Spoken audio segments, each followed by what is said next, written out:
आपको एक बात बताऊं, महाभारत की एक कथा है। जिस समय पांडव गुरुकुल से शिक्षा पा करके आए थे, तो राज दरबार में कौन उचित निर्णय कर सकता है किसको युवराज पद पर बैठाया जाना चाहिए। उसके गुरुकुल की शिक्षा और दीक्षा उसका दर्शन कराएगी जीवन का। एक बार राज दरबार में 4 जने आए, 4 जने बंदी बने हुए।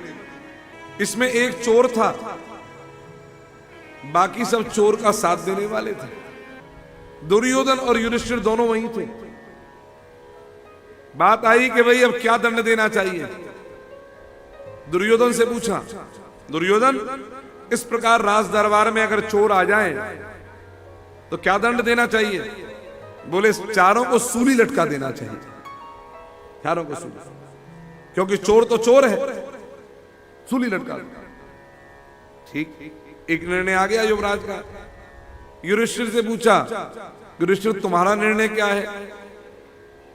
बोले पहले मेरे को कुछ बात करने का समय मिलेगा। बोले हाँ। तो कहा भैया आप चारों यहां पर हैं, अपना परिचय दीजिए। आप चारों।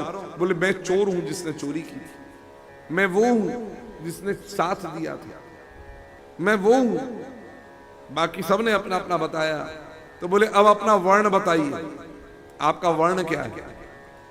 तो कहा महाराज मैं ब्राह्मण वर्ण से हूं, दूसरा मैं क्षत्रिय वर्ण से हूं, तीसरा मैं वैश्य वर्ण से हूं, और चौथा मैं शूद्र वर्ण से हूं। तो कहा जो शूद्र वर्ण से है उसको सबसे कम सजा दी जानी चाहिए, और जो वैश्य वर्ण से है शूद्र की अपेक्षा इतना अधिक उसको दंड मिलना चाहिए। जो क्षत्रिय वर्ण से है उसको इससे भी अधिक दंड मिलना चाहिए, वैश्य से भी अधिक, इतने गुना दे। और जो ब्राह्मण वर्ण से है उसको इससे भी बड़ा दंड मिलना चाहिए। हाँ।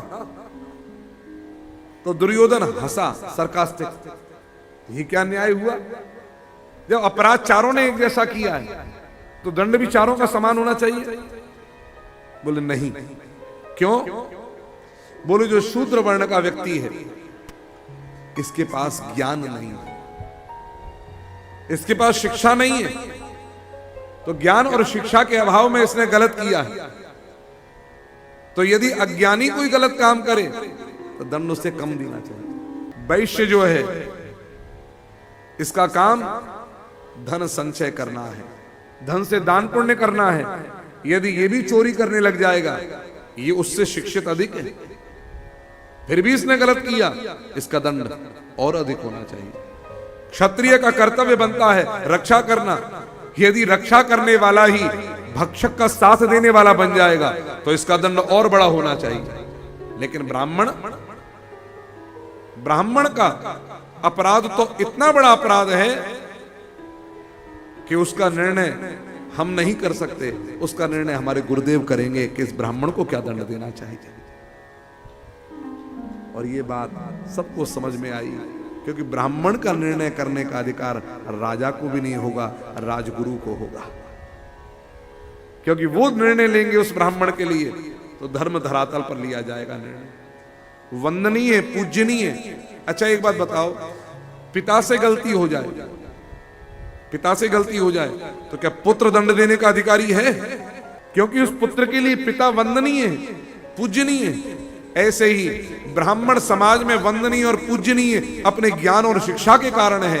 राजा भी उसको प्रणाम करता है, तो उसके लिए दंड का निर्णय केवल गुरुदेव ही कर सकते हैं, वही उसका निर्णय करेंगे क्या है। ये है धर्म की एक मर्यादा। आज अगर 5 वर्ष के एक बालक से अपराध बन जाए तो क्या 40 वर्ष के बालक से जो अपराध बना और 5 वर्ष के बालक से अपराध बना, और अगर दोनों से किसी का खून हो गया तो क्या दोनों का दंड समान होगा। क्या 10 वर्ष के बालक से और 50 वर्ष के बालक से, 40 वर्ष के बालक से अपराध बन जाए तो दोनों का दंड समान होगा। 15 वर्ष के बालक से और 45 वर्ष के व्यक्ति से अपराध बन जाए तो क्या दोनों का दंड समान होगा। उनके ज्ञान के स्तर पर उनका दंड निर्णय होता है। अगर कोई पागल है और उससे अपराध बन जाए तो उसको सूली नहीं चढ़ाया जाता। इसी प्रकार से केवल यह निर्णय नहीं कि सबने एक जैसा अपराध किया तो सबको एक जैसा दंड दिया जाए, इसमें भी राजा का विवेक काम करता है। और सबने युधिष्ठिर के लिए साधु साधु कह करके साधुवाद किया है। युवराज ऐसा ही होना चाहिए जो कोई निर्णय भी अपने विवेक के स्तर पर ले।